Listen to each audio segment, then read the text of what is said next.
दोस्तों, कंपाउंडिंग एक ऐसा शब्द है जिसे हम सभी स्कूल टाइम से ही सुनते आ रहे हैं और आज के समय में तो इंटरनेट पर हर दूसरा आर्टिकल और वीडियो कंपाउंडिंग के बारे में ही बात करते हुए दिखाई देता है।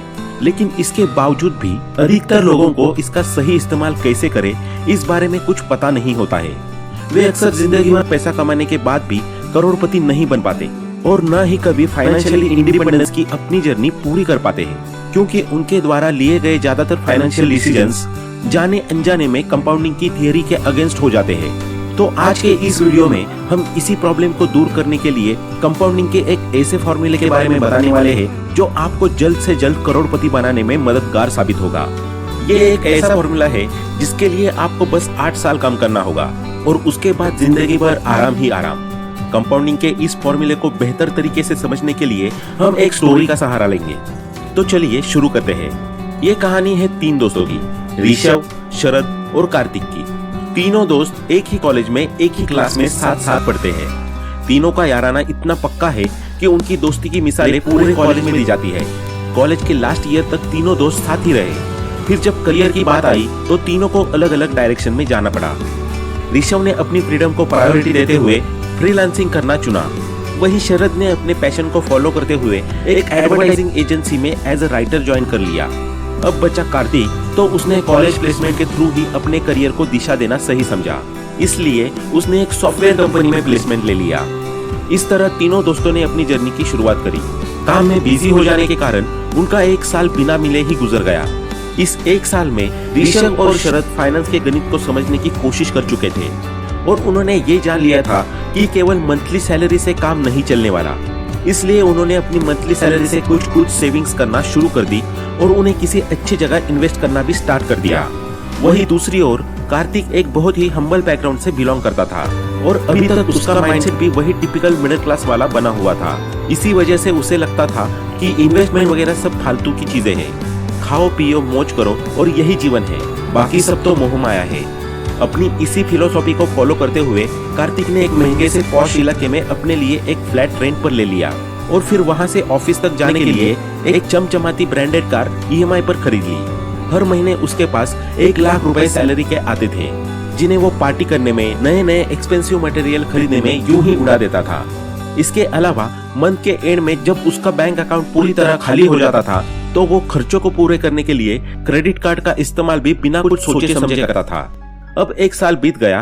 तीनों दोस्तों ने प्लान किया कि काफी दिनों से मुलाकात नहीं हुई है, तो क्यों ना किसी अच्छी सी जगह पर चलकर डिनर किया जाए। इसी बहाने पुरानी यादें भी ताजा हो जाएंगी। तीनों दोस्तों ने मिलकर एक रेस्टोरेंट डिसाइड कर लिया और सही समय पर वहां पहुंच गए। इतने दिनों बाद मिलने पर तीनों बहुत खुश हुए और उनकी बातचीत का सिलसिला भी शुरू हो गया। काफी देर इधर उधर की बातें करने के बाद उन्होंने सैलरी और फाइनेंस पर बात करनी शुरू की। कार्तिक ने पूछा, भाइयों कैसा क्या चल रहा है करियर, कुछ पैसा वैसा आ रहा है या नहीं? इस पर ऋषभ और शरद ने जवाब देते हुए कहा, हाँ भाई, आ जाता है महीने का 70-75 हजार और उसमें से कुछ परसेंट सेव करना और इन्वेस्ट करना भी शुरू कर दिया है। ये सुनकर कार्तिक को हंसी आ गई और कहा, 70 हजार में से भी सेविंग्स? यहाँ मैं 1 लाख रुपए महीने का कमाता हूँ और फिर भी मेरे पास कुछ नहीं बचता और तुम दोनों 70 हजार में से भी बचा रहे हो। कमाल है यार। मेरे हिसाब से तो तभी इतने कम पैसों में सेविंग्स और इन्वेस्टिंग पॉसिबल है जब सारे जरूरी खर्चे रोक दिए जाए। इस पर ऋषभ कहता है, नहीं भाई, ऐसा नहीं है।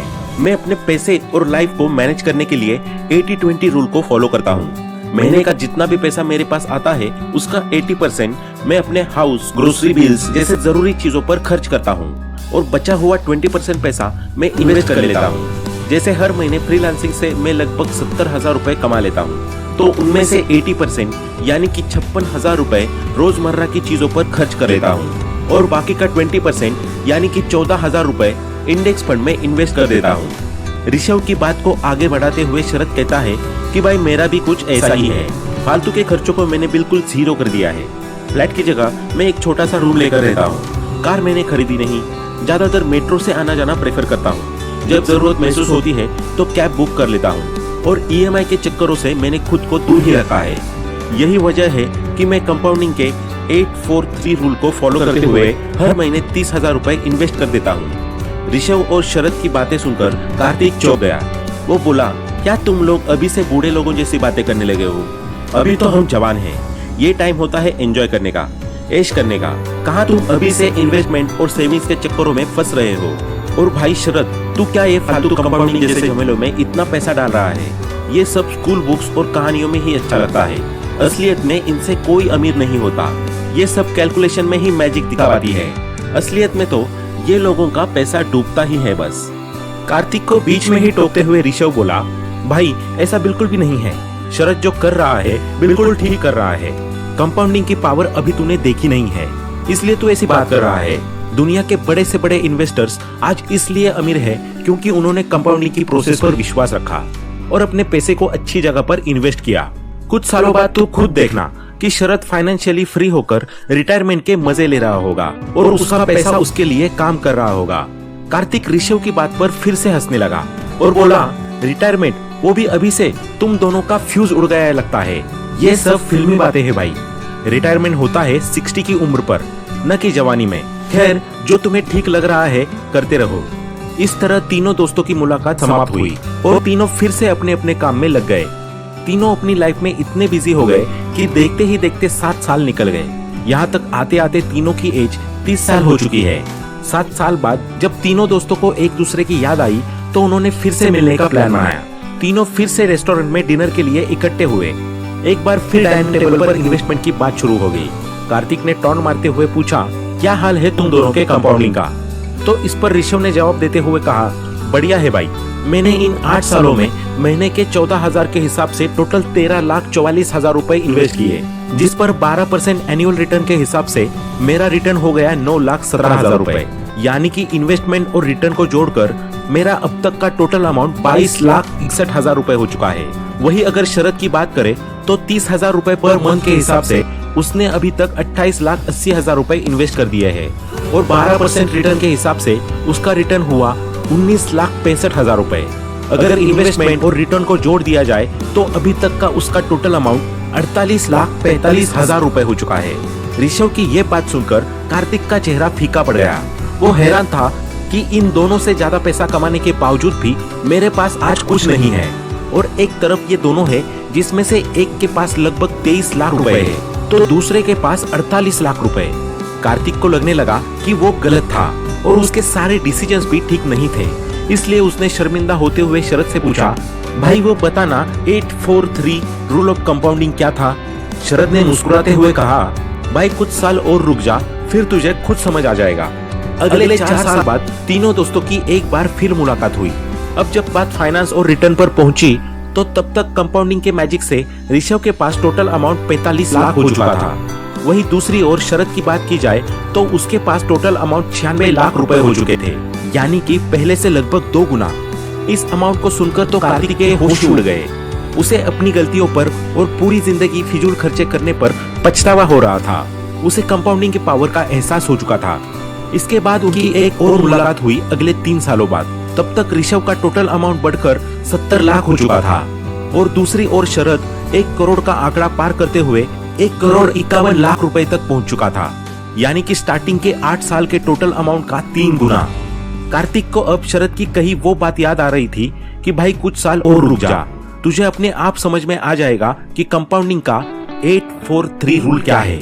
और वो दिन आ चुका था जब कार्तिक समझ गया कि 843 रूल क्या है और मैजिक ऑफ कंपाउंडिंग क्या है।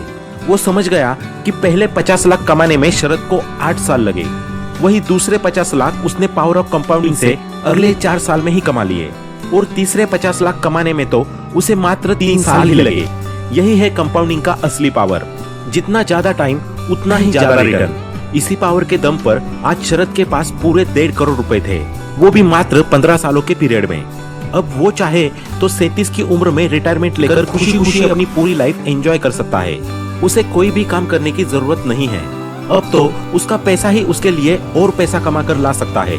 वो चाहे तो छोटे छोटे मल्टीपल बिजनेसेस खोल सकता है जो उसे जीवन भर पैसा कमा कर देंगे। दोस्तों, दुनिया के जाने माने इन्वेस्टर और बिजनेसमैन वॉरेन बफेट ने भी कंपाउंडिंग के 843 रूल का इस्तेमाल करते हुए अपने टीनेज में ही इन्वेस्टमेंट करना शुरू कर दिया था। वो अक्सर लोगों को सलाह देते हैं कि ज्यादा से ज्यादा कंपाउंडिंग का उपयोग करें और अपनी फाइनेंशियल जर्नी को सक्सेसफुल बनाएं। ट्रेडिंग जैसे शॉर्ट टर्म लालच में न पड़े।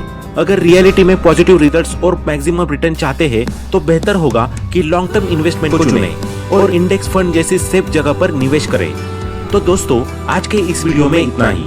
आशा करते हैं कि आपको ये वीडियो पसंद आया होगा। वीडियो पसंद आया हो तो लाइक करें, शेयर करें और आगे भी ऐसे वीडियोस देखने के लिए हमारे चैनल को सब्सक्राइब करना ना भूलें। Thanks for watching.